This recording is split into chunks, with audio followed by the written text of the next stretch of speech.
보혜사 곧 아버지께서 내 이름으로 보내실 성령, 그가 너희에게 모든 것을 가르치고 내가 너희에게 말한 모든 것을 생각나게 하리라. 평안을 너희에게 끼치노니 곧 나의 평안을 너희에게 주노라. 내가 너희에게 주는 것은 세상이 주는 것과 같지 아니하니라. 너희는 마음에 근심하지도 말고 두려워하지도 말라. 정도의 차이는 있습니다마는 사람들이 마음에 품고 사는 것은 불안과 염려와 근심과 걱정과 두려움 같은 것들이 늘 끊이지 않고 자기 마음을 지배합니다.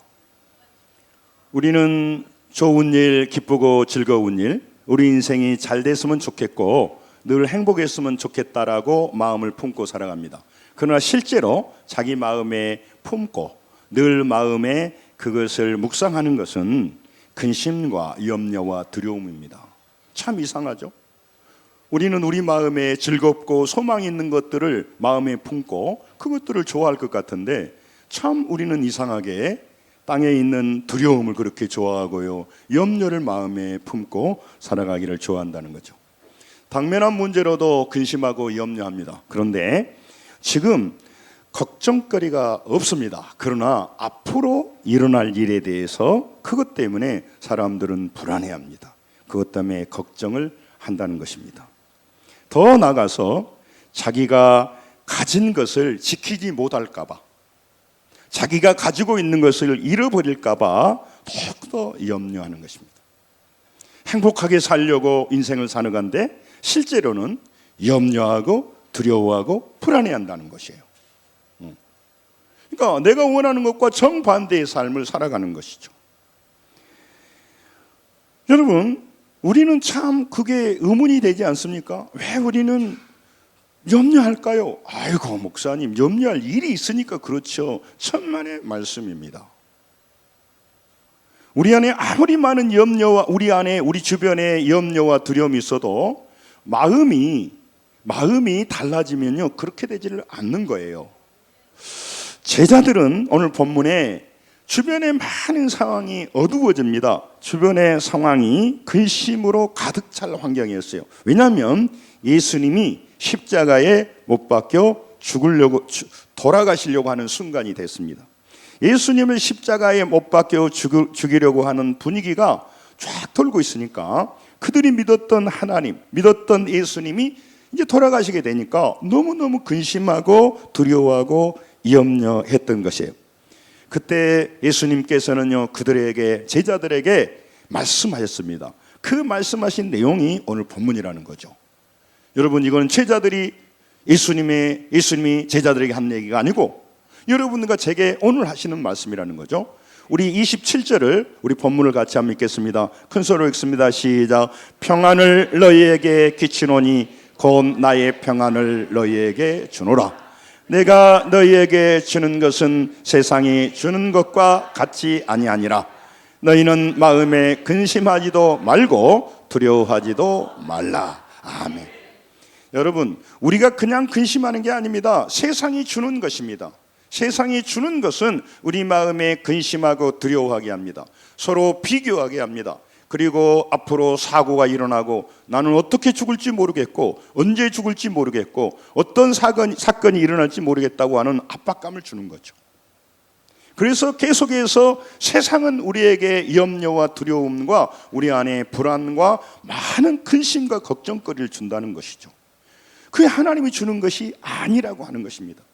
상황이 그렇게 돼서 그 일 때문에 우리가 하는 것이 아니라고 하는 것이에요. 그래서 예수님이 말합니다. 평안을 너희에게 끼치노니. 이 끼치노니라고 하는 언어는 내가 평안을 보내노니 그래요. 보내노니. 하나님께서 우리에게 평안을 보내고 계시다는 것이 평안. 지금 평안을 받을 시간이 아닙니다. 지금 우리는 속 없는 사람이 아니지 않습니까? 내일에 이런 질병과 어려운 문제가 있는데 무엇이 그렇게 좋다고 그냥 평안할 수 있겠습니까? 내 인생도 많은 문제로서 지금도 불안합니다. 뿐만 아니라 미래도 불투명합니다. 뿐만 아니라 자기 자신이 무능한 걸 본인이 잘 알아요. 자기 자신이 죄인인 걸 본인이 알아요. 자기 자신이 나쁜 사람이라는 걸 본인이 잘 알아요. 그렇기 때문에 그 사람 가운데 능력이 없다는 것을 본인이 알아요. 그렇기 때문에 두려운 것입니다. 두려운 상황이기 때문에 두려운 것 당연한 것 같지만 천만의 말씀이에요. 그건 세상이 주는 것이라는 거죠. 예수님께서는 여러분과 제게 어떤 상황과 어떤 처지에도 상관없이 따라서 합니다. 평안을 너희에게 주노라.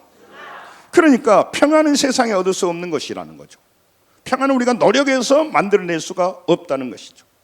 평안은 하나님만이 우리에게 주시는 것이라는 거죠. 고난과 문제와 상황 속에서 당연히 염려하는 것이 당연하지 않습니다. 우리가 영적으로 밀리기 때문에 그런 겁니다. 아무리 문제가 복잡하고 아무리 상황이 어려워도 여러분과 저는 평안해야 되는 것입니다. 평강을 누려야 되는 것입니다. 평안을 누려야 되는 것입니다. 기쁨과 소망으로 살아가야 된다는 것이죠. 왜 그러냐면요, 상황이 어렵지 않아서가 아닙니다. 상황이 어렵습니다. 내 문제가 너무 어렵습니다. 내 자녀들이 어렵습니다. 그럼에도 불구하고 하나님이 살아계셔서 여러분과 저를 인도하고 계시고 우리는 반드시 승리할 수 있기 때문에 그 과정에 있는 우리는 염려할 것이 아니라 평안을 받아서 오늘 또 근심과 두려움 상황에서 평안해야 된다는 것입니다. 여러분, 오랫동안 근심해 보셨지 않습니까? 오랫동안 두려워해 보셨지 않습니까? 오랫동안 여러분 상황대로 살아오셨지 않습니까? 오랫동안 타락했고 우리는 오랜 동안 죄 속에 살아왔지 않습니까? 그래서 무슨 근심하고 염려하고 두려워해서 문제가 해결되던가요? 그리고 여러분이 근심하고 염려했던 것이 실제로 얼마나 여러분의 삶에 실전적으로 일어났습니까? 그래서 예수님께서 내가 가지고 있는 평안을, 그래서 나의 평안이라고 말합니다. 나의 평안. 그러니까 예수님은 십자가 앞에서 고난과 어려움 통해서 상황을 다 보셨습니다. 그럼에도 불구하고 십자가만 보지 않았습니다. 십자가 이후에 부활을 보신 것입니다. 여러분, 오늘 우리는 문제 앞에 서면요, 문제로 인하여 잘못될 것만 보는 것이죠. 여러분, 내 문제고 내 자녀들의 문제고 내 사업이고 내 일이기 때문에 이게 망가지면 내게 치명적인 고통이 오는 걸 압니다. 그러면 그래서 근심해서 그 일이 이루어졌다 해도 무슨 우리가 해결책이 있습니까? 여러분, 그래서 오늘 하나님께서는 너희들은 상황대로 환경대로 그래서 여건대로 살아가는 그 삶을 졸업해야 된다. 상황은 힘들고 어렵다. 그러나 나의 평안을 내게 준다. 그 상황 속에서 하나님 주시는 평안으로 오늘 기뻐하며 소망 가운데 고단한 길을 승리하며 달려가거라. 이게 하나님이 우리에게 주시는 말씀이에요. 그래서 그 평안을 우리에게 준다라고 말합니다. 나의 평안을 준다고 합니다. 많은 근심과 염려 속에 사는 우리에게 그 평안을 너희에게 끼치노니 보내주신다고 말씀했어요. 보내주신다. 그 히에미라는 동사는 너희들에게 완전히 정확하게 전달해 준다는 거예요. 우편도 좀 다르죠. 일반 우편이 있고 또 본인한테 직접 전해주는 우편이 뭐죠? 등기 우편을 한다. 그러니까 등기보다 정확하게 우리에게 보내준다는 거죠. 왜? 우리는 상황을 붙드니까. 오늘 일어난 일들로 인해서 우리는 초죽음이 돼버리니까. 그것 때문에 죽지 않는데 말이죠. 그리고 그것을 하나님의 은혜로 나중에는 달라질 건데, 여러분, 왜 우리가 소망을 갖습니까? 무능한 우리, 연약한 우리, 비겁하고 하나님 앞에 똑바로 살아가지 못하지만 하나님의 지난주의 말씀처럼 큰 은혜가 임하여서 우리는 변하고 있고 달라지고 있고 성장하고 있습니다. 천국을 향해 하고 있습니다. 세상 사람들과 다른 삶을 살고 있다는 것이죠. 그래서 이 평안을 너희에게 보낸다고 말합니다. 그래서 이 평안은 어떤 평안이냐?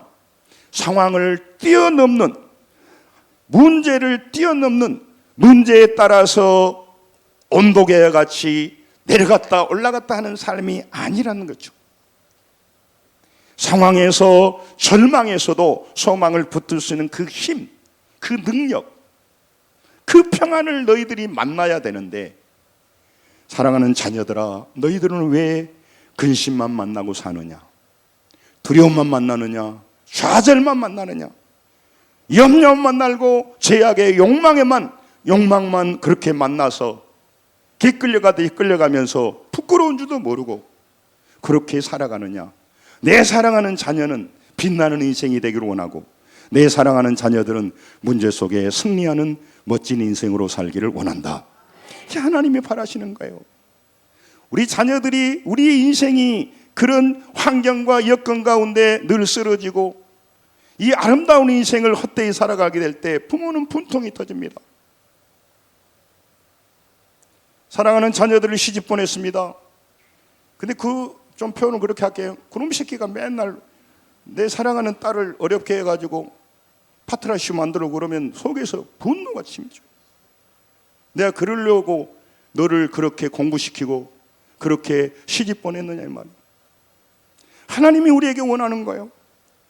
이 멋진 인생, 우리 한 번밖에 안 하는 삶, 더 풍성한 삶으로 살고 이기적인 삶이 아니라 너무 낮은 자기만 생각하는 이기심이 장아찌 된 삶이 아니라 더불어 살아가는 위대한 인생, 고난과 문제 속에서도 하나님의 평강을 누릴 수 있는 그 수준 높은 멋진 인생을 살아지기를 원하시는 겁니다. 그걸 보고 싶어 하시는 거예요. 왜? 그래야 그들이 행복하기 때문에 그래요. 그러니까 문제를 못 이기고 상황을 못 이기는 그런 인생이 아니라 문제 속에서도 그 문제를 자기 성장의 발판으로 삼는 자녀가 되기를 원하신다는 것입니다. 사람들은 두려움과 염려를요, 상황을 바꾸면 해결될 것이라고 믿고 있어요. 자기가 지금 어려운 것은 소유가 작고 위치가 낮기 때문에 그걸 좀 바꾸면 나중에 근심하고 염려하지 않을 것이라는 생각을 하는 거예요. 천만의 말씀입니다. 그래서 자기는 주변 여건을 통제하려고 합니다. 자기가 조정하려고 합니다. 근데 여러분, 우리의 두려움과 불안과 근심과 염려, 걱정은요, 그 문제 때문이라고 생각하는데 그 문제가 그 문제 때문인 것처럼 보일 뿐입니다. 그 사람 때문에 그렇게 된 것처럼 보일 뿐입니다. 그 일 때문에 내가 두려워하고 염려하는 것처럼 보이는 거예요. 그런데요, 실상은 그렇지가 않습니다. 그래서 많은 사람 부족한 것을 채우면 내가 염려하지 않고 불안하지 않을 것이라고 생각합니다. 내가 좀 안정된 삶을 살아가면 내가 염려와 불안에서 벗어난다고 생각합니다. 천만의 말씀입니다. 여러분, 그거를 가지고 어느 위치에 올라간 사람한테 물어보십시오. 왜 그러냐면요, 그거는요, 상황을 바꾸면 조금 낮아집니다. 그런데 우리 속에 이미 장착되어 있는 거예요. 두려움과 근심과 염려와 걱정이. 그래서 먹고 살만하고 통장에 돈도 있고 건강이 회복되면 이게 좀 낮아집니다. 자녀가 잘 살면. 그런데요, 그게 그 안에 장착되어 있기 때문에 이제 그는 두려움의 대상을 찾는 것입니다. 염려의 대상을 찾는 거예요. 그러니까 어떨 때는 A를 염려의 대상으로 삼았다가 A가 없어지면 이제 B가 올라와요. 끊임없이 그렇게 한다는 거죠. 여러분, 인생의 모든 염려와 두려움은 절대로 환경 때문이 아닙니다. 환경 때문이 아니에요. 환경 때문인데 환경 때문인 것처럼 느껴지고 실제로 영적으로 연약하니까 환경의 영향을 받아서 그래요. 여러분, 사람 속에 이미 그것이 들어있다니까요. 그것은 계속해서 두려움의 대상을 찾아요. 현실에서 찾다가 안 찾아지면 나는 늙어가는데, 나는 노후 준비가 안 됐는데, 내가 여기서 이걸 잃어버리면 어떻게 될 것인가? 이제 근심과 염려 대상은 바꿔요. 차원을 바꿔서 또 염려해요. 그리고 염려하지 않는 사람을요, 너무 깝깝하게 생각해요. 어떻게 자기 저렇게 염려하는가? 아이가 이제 태어나면 걷는 것을 염려하다가, 뛰어다니는 걸 염려하다가, 초등학교 들어가는 걸 염려하다가, 중학교 들어가는 걸 염려하다가, 계속 결혼하고 애기 낳고 이제 무슨 염려까지 해요? 손자 손녀까지 염려해요. 염려가 끝이 없어요. 그럼 염려 안 하고 산답니까? 그렇죠. 염려 안 하고 살 수가 있습니다. 그들을 축복하고 그들을 위해 기도하고 그 아이들을 소망으로 기대하면서도 어려움 속에 살 수가 있는 것입니다. 우리가 너무 잘못 사는 사람을 수없이 만나다 보니까 너무 타락하고 죄 가운데 살아가는 사람, 하나님이 없이 살아가는 사람을 수없이 보다 보니까 무엇이 옳은 것인지 무엇이 틀린 건지를 이제 헷갈려 버리기 시작하는 거죠. 그래서 잘못된 사람들의 폼을, 잘못된 사람들의 태도를, 잘못된 사람들의 관점을 배워버리는 거죠.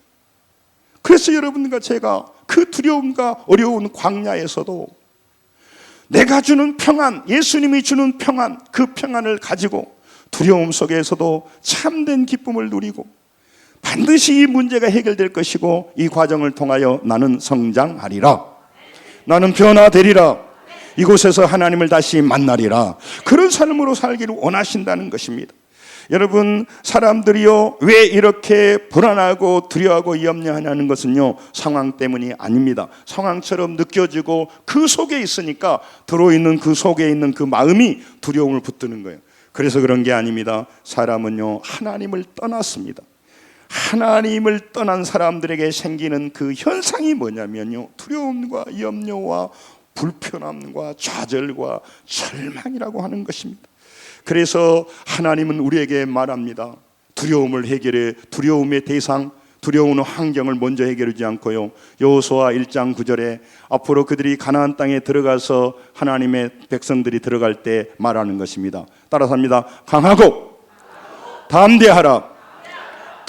두려워하지 말고 놀라지 말라. 누가 몰라요? 누가 모르냐고. 그러나 그 두려워하지 말고 강하고 담대하라가 놀라지 말란 말은 두려움을 가지고 두려움 대상을 붙잡지 말라 그 말이에요. 이런 설교를 내가 하고 있다는 것이, 두려움의 대상을 붙잡지 마라 그 말이거든요. 에? 여러분, 우리는요 두려움의 대상을 붙들었다니까. 그러면 안 붙들고 못 한단 말입니까? 따라서 합니다. 하나님을 붙들어라. 전능하신 하나님을 붙들어야 할 순간에 안 붙들으니까 쓰잘데기 없는 걸 붙든단 말이죠. 그리고 두려움을 붙들고 놀람을 붙들고 그렇게 하면 인생을 잘 산 줄 아는 거예요. 잘 산 줄 알고 정직 한 줄 알아요. 어? 바보. 우리 고향에서는 멍충이라고 했는데 멍충이. 지혜로운 사람이 됩시다. 옆 사람 보고 하나님 붙드는 지혜로운 사람이 되시기 바랍니다. 빨리.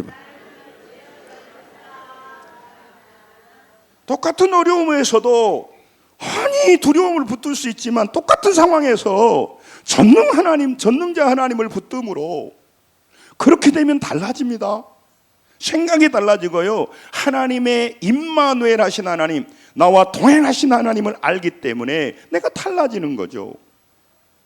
시골에서 우리가 살다 보면 이렇게 우리 동창끼리 다니다 보면 형들이 우리를 막 시켜 먹고 뭐 이렇게 할 때가 있어요.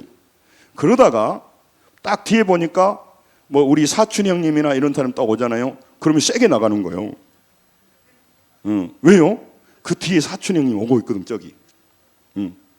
그러니까 나는 부족해, 그 형한테는. 그 뒤에 보니까 사촌 형이 오고 있거든. 더 큰 소리를 말해. 그래서 어쨌단 말이에요. 다 이 머릿속에 있단 말이죠. 여러분, 하나님을 떠난 인간은요 두려워할 수밖에 없어요. 지가 지 인생 책임져야 되거든요. 그리고 자기가 자기 속을 알아요. 쓰잘데가 없는 인생으로 자기 인생을 파괴하면서도 못 떠나요. 노예가 돼 있거든요. 상황에, 정욕에, 욕망에 노예가 됐거든요. 못 떠나요. 노예 생활하는데 어떻게 떠나요? 빈통없는 소리 못 끊어요. 절망의 소리 안 돼요. 두려움 못 떠난다고요. 그래서 여러분, 모든 사람은요 하나님을 떠나는 순간 생기는 것이 그거예요. 이미 두려움과 그 안에 무서움이 있고요, 염려가 있어요. 그리고 어떻게 죽을런지, 죽으면 정말 천국과 지옥이 있는지, 그리고 우리 자녀들은 어떻게 될런지, 코로나로 어떻게 될런지, 사업이 어떻게 될런지 끊임없이 내 안에 불안이 일어나요. 그리고 다 머리 복잡한다. 그래서 술이나 먹고 뭐 하고 하면서도 또 술 깨면 또 불안해져요. 그리고 게으르고 나태하게 살면서도 돌아보면 후회가 후회가 너무 스러워요. 육신 가운데 노래방에 고래고래 소리 지르보고 타락해봤자 또 슬픈 거죠. 더 죽어가는 겁니다. 그래서 여러분, 오늘 하나님 말씀하는 겁니다. 모든 사람은 죄라고 하는 병에 걸려 죽어가고 있습니다. 죄의 본질은 도덕적이고 윤리적인 게 아니에요. 죄의 본질은 살인하도 도덕죄라고 가늠한 게 아닙니다. 자기를 창조하신 하나님을 믿지 않는 거예요.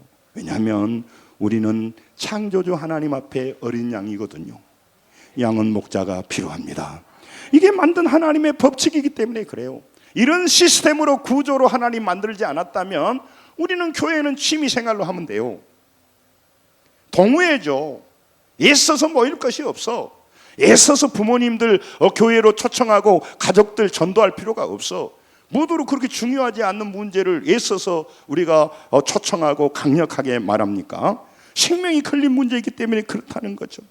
이 병을 고칠 수가 없어요. 자기가 자기 인생을 책임지려고 하는 그 순간 그 사람에게는 두려움과 염려와 근심과 걱정이 있는 거죠. 여러분, 살면서 여러분, 누가 여러분에게 대단한 삶의 스폰서가 되었고, 누가 여러분을 인생을 그렇게 잘 살도록 도와줍니까? 부모님 외에는 거의 없습니다. 그런데 천지를 창조하신 하나님은요, 우리 홀로 살아갈 때 두려움과 염려뿐인 걸 아시고 너희들에게는 목자가 필요하다. 그래서 하나님 우리에게 목자가 되셔서 하나님의 인도를 받으라는 거죠. 근데 믿음이 없으면 하나님이 우리에게 어떻게 인도하는지, 하나님께서 우리에게 어떻게 말씀하시는지, 내 인생의 고단한 삶 속에서 목사님은 그때 하나님의 음성을 들었다고 하는데 저것이 사실인지 거짓말인지 모르는 거야. 그러니까 여러분, 영적인 귀가 먹고 눈이 멀어버리면요, 정말 하나님의 말씀을 전해줘도요, 하나님 말씀으로 듣지 않아요. 이사야, 에레미야와 에스겔 똑같아요. 저는 어떤 사람들을 만나서 상담도 하고 또 기도도 하고 하는데요, 제가 인간적으로 가서 그 사람의 만남 같지만 그 사람이요, 영적인 귀가 멀어버리니까요, 아, 목사님 나와서 만나서 좋은 얘기 해주는 거나 천만의 말씀이에요. 선지자로 가는 거예요. 그 사람의 말씀을 듣고 행동하냐 안 하냐에 따라서 운명이 바뀌는데 그걸 시지부지하게 생각한다고. 강단에서 말씀을 전해줘도요, 인간의 말로 받아버리기 때문에 그래요. 여러분, 인간의 말은요, 그렇게 우리가 참고해야지 뭐더러 인간의 말을 그렇게 듣고 순종합니까? 인간의 언어를 통해서 우리에게 오지만 하나님의 음성이기에 이 말씀을 듣고 우리는 그 말씀대로 순종해야 되는 것입니다. 그래서 신앙은 무서운 거예요. 그래서 지금 우리 영적 전쟁을 하고 있는 거예요. 이 예배가 그냥 드려지는 게 아니라 말씀을 듣느냐 못 듣느냐 하는 문제로 있는 거죠. 지식을 쌓아가는 시간이라면 우리는 무슨 헛된 시간을 보내게 있습니까? 우리는 지식을 받는 것이 아니라 우리는 생명을 얻는 것이고, 주의 말씀은 생명입니다. 할렐루야. 식사를 하는 겁니다. 그래서 달라지는 것이죠. 여러분, 사람들이 자기가 주인이 되어 자기 마음대로 결정하고 살아가는 삶의 태도, 삶의 방식이 죄란 말이죠. 그러니까 자기가 주인이 되어 살아가는 삶, 이게 가장 큰 죄. 요한복음 16장 9절에 도덕적이고 윤리적인 뜻을 따라서 죄가 뭐라고 정의한가 보십시다. 우리 같이 큰 소리로 읽습니다. 시작. 죄에 대하여라 함은 그들이 나를 믿지 아니함이요. 아멘. 예수를 믿지 않는 것이 가장 큰 죄악이에요. 교회 나오지 않고 하나님을 섬기지 않는 것이 가장 큰 죄의 본질이란 말이죠. 왜냐하면 그래, 죄 지어도 되지요. 나 하나님 안 믿어도 돼요. 그러나 그렇게 될 때 그의 영혼은 사망이라고 하는 처절한 대가를 지불할 수밖에 없기 때문에 우리가 전도하는 거죠. 아, 교회에서 전도하면 뭐 돈을 좀 주나? 저 사람들이 왜 나를 이렇게 데리고 가려고 하지? 교회 숫자 늘려서 무슨 파울 하려고 하냐? 그들은 눈이 멀었기 때문에 그렇게 생각하는 거죠. 그리고 교회 오면 딴 생각은 안 들려요. 딱 물질 설교 안 하는 거, 헌금 설교 안 하는 것만 아주 안테나 높이 듣고 있어요. 왜냐하면 그에게 신은 물질이거든요. 성도 여러분, 하나님이 여러분과 저를 행복하고 놀라운 인생으로 이끌어 가기 위하여서 진짜 우리 마음에 품어야 될 것은 평안입니다. 그 평안을 받으면 되는데 우리 안에 두려움과 염려와 근심과 걱정이 있기 때문에 안 받아들이는 거죠. 상황을 바라보고 상황에 따라서 웃고 웃는 거예요. 상황의 노예가 돼 있다 그 말이죠. 본성대로 살아가는 거죠. 내 인생에 하나도 도움이 안 되는 세상 죄인들을 벤치마킹 하는 겁니다. 그 사람들을 따라가는 겁니다. 그리고 교회에 무슨 잘못이 있으면요, 깎아내리면서 제일 우리도 그들에게 그런 빌미를 주진 않아야겠지만 그들은요, 교회가 없어지면 좋겠어요. 천국과 지옥에 대해서 말 안 해주면 좋겠어. 하나님의 음성을 듣는다고 안 들린다 이런 말 안 해주면 좋겠어. 근데 찝찝해. 듣는다고 말하는가, 지옥 간다고 말하니까. 그런데 또 헌신하고 싶은 마음은 없어요. 그래서 한번 슉 돌아보는 거예요. 여러분, 오늘 하나님 앞에 나오신 여러분, 자신이 자기 인생을 책임지려고 하고 그렇게 죄 가운데 살아가는 사람들의 그 병의 증상이 뭐냐면 불안과 두려움과 염려와 근심인 것이에요. 여러분, 중요한 말씀을 드렸습니다. 사람들이 그냥 근심하고 두려워한 게 아니에요. 여러분, 자기 속에 없으면요, 그거 안 나타납니다. 아무리 어려워도 그래 한번 해봐야지 이렇게 되지. 그 속에 들어있기 때문에 그러는 거죠. 그러니까 염려와 근심은 하나님을 아버지로 믿지 않는 사람들에게 나타나는 전형적인 죄의 증상이에요. 증상. 코로나 걸리면 기침하고 오한이 들고 뭐 사람마다 차이가 있겠습니다만은, 그러니까 모든 사람은 반드시 두려워하고 염려하고 근심하고 걱정하는 거예요. 조금 더 하든가 덜 하든가, 죄인이니까. 그러므로 여러분, 하나님 우리에게 평안을 준다고, 예수님 평안을 준다는 건 심적인 것이 아니거든요. 자기 인생에 너를 고아와 같이 버려두지 않겠다. 많은 사람은 고아의 영으로 살아가요.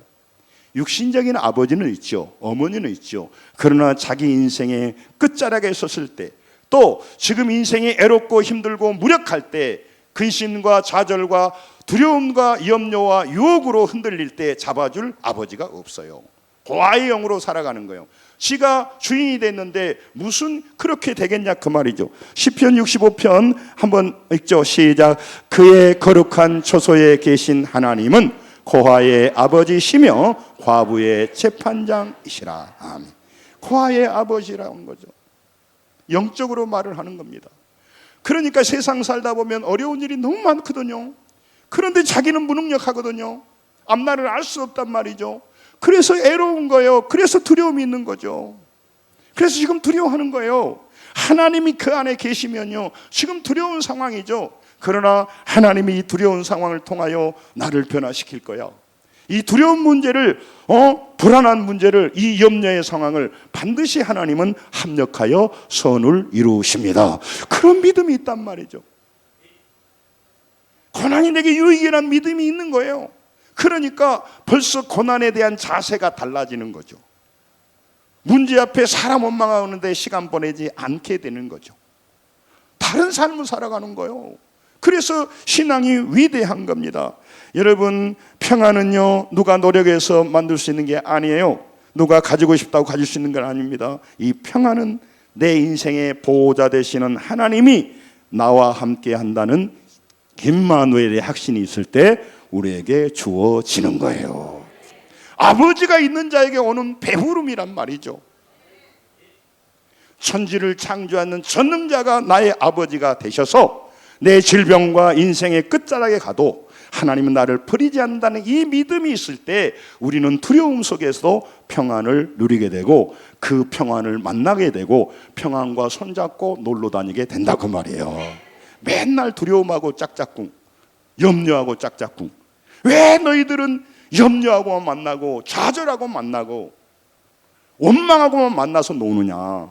제발 평안과 기쁨으로. 그래서 여러분, 말씀을 읽으라고 하는 이유가 거기 있어요. 말씀을 묵상하고 설교를 듣고 반복해서 듣고 반복에 들어서 하나님이 나와 함께 한다는 것을 내 마음에 새겨지게 되면 절망 속에서 우리는 평안하게 되고 기뻐하게 되는 것입니다. 지난주에 말했잖아요. 두려워 말라, 내가 너와 함께 함이라. 놀라지 말라, 나는 내 하나님이 됨이라. 내가 너를 굳세게 하니라. 참으로 너를 도와주리라. 내 의로운 오른손으로 너를 붙든다는 이 말씀이 헛된 구호가 아니라 믿음이 된다면 누가 나를 도와주지 않는다 하더라도 내가 달라지게 되는 것입니다. 평안은 여러분, 우리를 그 크신 하나님께 보호한다는 거예요. 요한복음 16장 33절에도 말씀하고 있습니다. 너희로 내 안에 평안을 누리게 하려 함이라고. 누리게 평안을 좀 누리며 살기를 원한다. 너희가 환난은 당하나 뭐라고요? 크게 뭐라고요?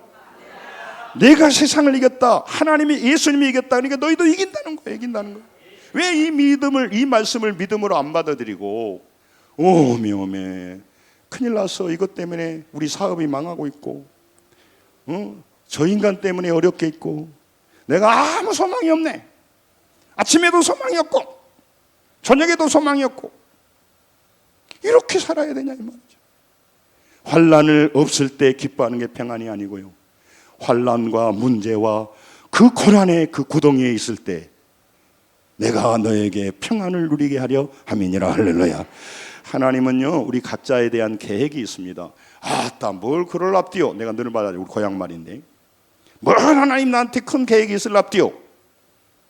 힘있고 헌금 많이 하고 지가 볼 땐 그게 이제 좋은 거니까 그런 것 많이 한 사람이 하겠죠. 여러분 부모가 되면요 그렇게 되진 않습니다. 저는 천지 창조를 보고요 밤하늘의 별을 볼 때마다 뭐들라고 저렇게 별을 많이 창조했을까. 저는 지구만 만들면 될 건데 하나님은 스케일이 크기 때문에 그래요. 우리 한 사람 한 사람을요 그렇게 보지를 않는 거죠.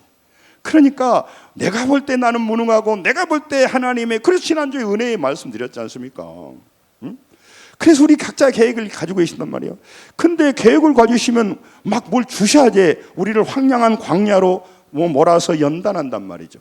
질병으로, 물질로, 인간관계로 여러 가지 허전함으로 훈련을 해요. 여러분 저는 그 다윗의 생애를 깊이 연구를 했는데 베들레헴의 양치는 목동 다윗에 대한 계획이 이스라엘의 왕이 되는 게 하나님의 계획이 아니에요. 잘 들으세요. 헤브론에 양을 치던 요셉을 애굽의 넘버 2 국무총리가 된 게 하나님 뜻이 아니라고요. 그거는 일어나는 과정에서 자연이 오는 거다고. 여러분을 엄청난 높은 수준의, 세상이 원하는 수준의 물질과 위치에 올려준 게 하나님 뜻이 아니에요. 그걸 또 막으시는 분은 아니지만 하나님의 계획은 뭐냐면요, 여러분 염려와 많은 근심과 어려운 상황과 고난 속에서 두려워하고 염려하고 근심하고 좌절하는 수준의 사람이 아니라 그 속에서 소망으로 기뻐하고 즐거워하고 찬양하고 감사하는 사람으로 만들어가는 것이 하나님의 계획입니다. 중요한 얘기를 했습니다. 그러니까 여러분과 제에 대한 계획은 나머지 살아가는 동안 많은 것도 주시기도 하겠지만 우리가 문제에 따라서 상황에 따라서 좌절하고 절망하고 두려운 사람이 아닙니다. 두려운 상황과 절망의 상황이 현실인 것이 맞지만 우리의 목자 되신 하나님이 나의 목자이심으로 나는 그 광야에서 나는 부족함이 없습니다. 내 잔이 넘칩니다. 이게 다윗의 고백이고 우리에게 그런 수준으로 올라가기를 원하시는 거예요. 그러면 내 사랑하는 자녀야 내 영혼이 잘됨 같이 범사가 잘되고 강건하기를 간구하노라. 자연히 나머지는 따라오게 돼 있어요. 그러면 우리가 그 수준에 올라가면 상황은 지금 절망이고 상황은 소망을 가질 수 없고 상황은 너무너무 힘들지만 그곳에서요 그렇지 않습니다. 그는 여호와로 인하여 기뻐하고 구원의 하나님을 인하여 즐거워하는 실력을 가진 자가 되고 성장하는 자가 되는 거예요. 그러니까 우리 새벽마다 제가 말씀드리는데 절망의 상황에서 그 사람은 소망의 깃발을 높이 드는 거예요. 우울할 때 그 사람은요 자기의 의지로 그런 게 아닙니다. 하나님에 대한 신뢰로, 하나님이 함께해야 된다는 믿음으로 그는 다른 삶을 살아가는 거예요. 여러분 현실의 유혹과 불안이 엄습하는 그 두려움 속에서 말씀으로 순종하는 자만이 중요한 말입니다. 따라합니다. 말씀으로 순종하는 자가 평안을 누립니다. 그러려면 평안을 줘도 아니 나는 지금 평안할 때가 아니에요. 나는 지금 두려워해야 될 때예요. 내가 지금 집이 신간이 복잡해요. 내가 지금 그렇게 한가하게 교회나 다니고 한가하게 그렇게 할 때가 아니에요. 그래서 나는 지금 근심해야 돼요. 아침에도 근심하고요 계속 주야로 나는 근심해야 돼요. 주야로 불안해야 되고요. 지금도 내가 불안하지만요, 내가 노후 준비가 안 됐단 말이에요. 나 또 노후 준비도 걱정해야 돼요. 그게 마귀가 조종하는 사람이에요. 어떤 사람은 정욕에 빠져 있고요, 노예가 되어 있어요. 그 이름을 잊어버렸는데 누군데 제주도에서 지금 그 마약 퇴치하는 그 일을 하는 그 원장님이 CBS의 그 간증 프로에 나왔더라고요. 그는 17년 동안 마약을 손댔습니다. 그래서 그 사람이 말하더라고. 마약은 끊는 것이 아니대. 단약, 당분간 끊고 있다는 거. 언제 다시 마약할지 몰라요. 여러분, 그거 깊어지니까요, 헛것을 보더라는 거죠. 그리고 마약하는, 그것까지 말할 건 없는데 너무너무 좋더라는 거예요. 여러분, 오늘 사랑하는 성도 여러분, 세상에 취하고 정욕에 취하고 마귀에게 끌려다니는 삶 언제까지 살겠습니까? 우리는 하나님의 자녀이고 하나님의 양입니다. 목자의 손을 잡고 우리는 많은 영혼을 살리고 많은 영혼을 도와주는 멋진 인생을 살다가 아버지 집에 돌아가야 될 줄로 믿습니다. 교회가 그 사명 감당해야 될 줄로 믿습니다. 그렇기 때문에 그래요, 어떤 상황이든 말씀대로 순종하는 자가 누리는 것이 평안입니다. 에레미야 29장 11절에도 하나님께서 우리에게 우리에게 주고 싶어하는 것은 재앙이 아닌 것입니다. 에레미야 29장 11절에 하나님이 말씀하십니다. 내가 너에게 주기를 원하는 것은 재앙이 아니라 평안이라고 말해요. 평안이요 재앙이 아니라 너희의 미래에 희망을 주는 것이라고 말해요. 그러면 상황을 바꿔주시지. 상황을 바꿔주기 때문에 좋아하는 것은 실력이 아니란 말이죠. 상황 가운데 보이지 않는 하나님께서 나의 현실에 돌아오셔서 평안을 주십니다. 그래서 여러분과 제가 지금 사건을 만나는 것이 아니라 그 사건 속에서 하나님을 만나기를 원해요. 문제 속에서 하나님을 만나기를 원하시는 거죠. 문제 속에서 하나님 못 만나니까 맨날 문제 얘기만 하고 사람 얘기만 하고 상황 얘기만 하고 불평이나 하고, 이 아름다운 가을날, 멋진 날, 그런 헛소리 하다가 오늘 가을을 보내야겠냐고. 여러분, 소망의 말, 믿음의 말을 하고 평안을 나눈 자가 되기를 원합니다. 고린도전서 1장 3절에도 갈라디아 1장 3절에도요, 바울 사도는요, 그리스도 예수 백성들 하나님의 자녀들아 은혜와 평강이 있기를 원하노라. 은혜와 평강이 있기를 원하노라. 골로새서 1장 2절에도요 똑같은 말이에요. 우리 아버지 하나님으로부터 따라삽니다. 은혜와 평강이 너희에게 있을지어다. 우리를 해부해 보면 두려움과 염려와 원망과 좌절이 안에 가득 차려서 그것이 우리 안에 있을지어다가 아닙니다. 은혜와 평강이, 지난주에 은혜 말했잖아요.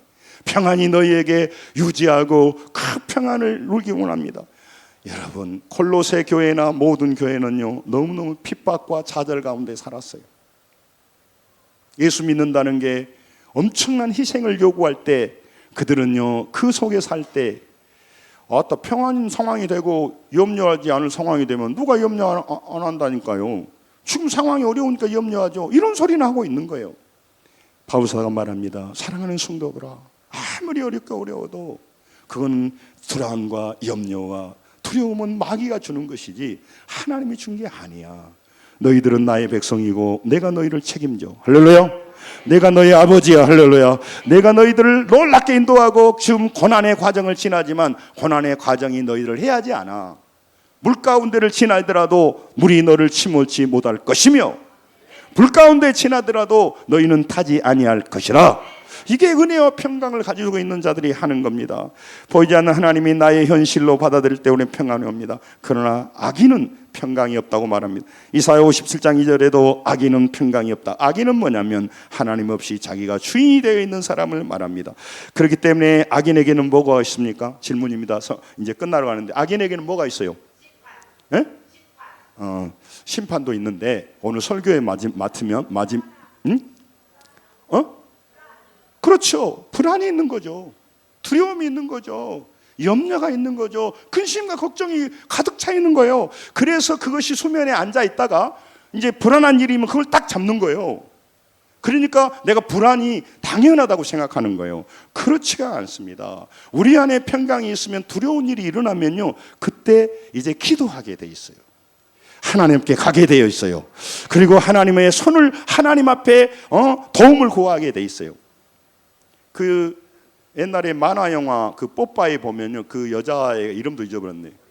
올리브 맞아, 올리브. 뭐라고 말해요? 뽀빠이 도와주세요 그러잖아요, 올리브가. 응? 힘없는 그 올리브 뽀빠이한테도 도와주러 가잖아. 전능하신 하나님이 나의 아버지신데 왜 무능력하고 연약하고 무기력하게 보여서 정신의 눈동자가 흐릿한 그 옆 사람한테 도와주라고 하냐고. 따라서 합니다. 하나님, 나를 구원하여 주옵소서. 모든 문제에서. 여러분, 그래서 이사야 58장에 말씀하셨다고 말합니다. 이사야 58장 11절에 말합니다. 너를 항상 인도하여, 항상 그 항상이라고 하는 그 티메드는요, 계속해서 너의 영혼을 만족해 한다는 거죠. 이 하나님이 우리 하나님이고 이 하나님을 우리가 모시고 있는데, 여러분, 광야에서 문제 앞에서 두려워한다는 것은 너무 하나님을 무시하는 거 아닐까요? 너무 하나님을 가볍게 믿는 거 아닐까요? 우리가 믿는 하나님이 그런 분이 아닌데 너무 하나님을 오해하고 있잖아요. 나의 인생에 아무 도움도 안 되고, 그러니 내가 왜 써서 교회 무도로 나가요? 내 인생에 아무 유익도 안 된 하나님을 내가 무도로 믿어? 그냥 시지부작에 믿고 생각나면 왔다가 말았다가 뭐 말하고, 하나님을 그냥 가볍게 여기죠. 내 인생에 아무 도움도 안 되는데. 도움된 된 옆 사람, 우리 사장님이 일하라 하면 그 가서는 열심히 일해요. 나쁘다는 얘기가 아니고요. 그 사람들한테 월급 주니까요. 여러분, 하나님은 생명을 주십니다. 영생을 주십니다. 고난에서 우리를 일으켜 주십니다. 우리를 변화시켜 주십니다. 우리를 책임져 주십니다. 그 하나님 우리가 믿고 있는 거죠. 사랑하는 성도 여러분, 나는 세상 사람들이요, 죄인들이요, 나는 너무 좋다고 멋있다고 나는 정말 부러워하지 않습니다. 왜냐하면요, 내가 알거든요. 그 사람에게는 하나님이 없거든요. 그러면 그에게는요, 불안과 두려움과 염려가 있어요. 없는 척하고 있지. 그리고 질병 앞에 딱 서보세요. 암 말기로 2달만 산다고 해봐, 얼굴이 확 바뀌어버려요. 그러나 우리는 충격받겠죠. 그러나 나는 하늘의 천국의 하나님의 백성으로 간다는 분명히 있으니까 달라요. 달라. 문제 앞에서 달라.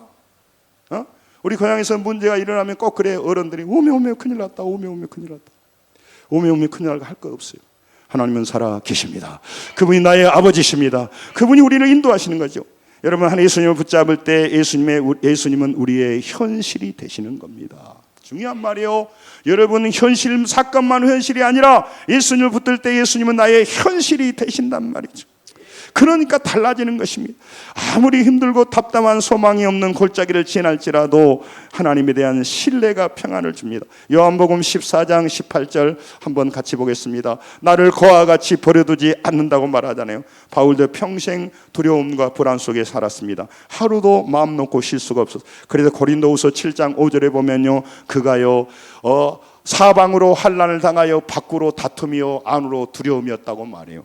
그런데요, 빌립보서 4장 6, 7절에요, 바울은요 달랐습니다. 자, 같이 읽습니다. 시작. 아무것도 염려하지 말고 다만 모든 일에 기도와 간구로 너희 구할 것을 감사함으로 하나님께 아뢰라. 그리하면 모든 지각에 뛰어난 하나님의 평강이 그리스도 예수 안에서 너희의 마음과 생각을 지키시리라.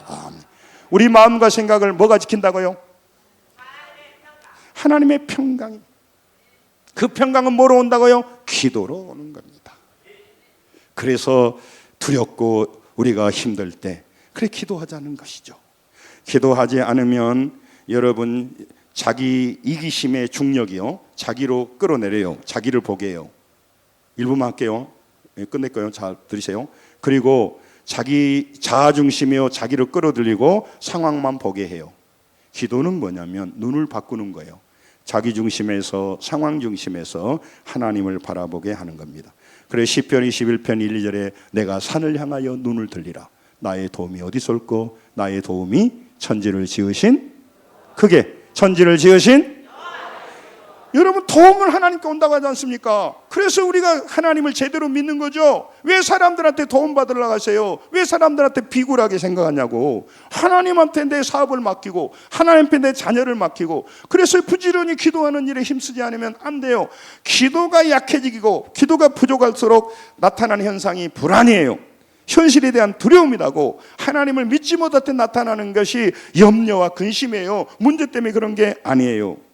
여러분 잘 아는 데살로니가전서 5장 16절 읽고 마치겠습니다. 같이 하나님이 뜻이에요. 하나님 마음이요. 시작. 항상 기뻐하라. 쉬지 말고 기도하라. 범사에 감사하라. 이것이 그리스도 예수 안에서 너희를 향하신 하나님의 뜻이니라. 아멘. 삶이 힘듭니다.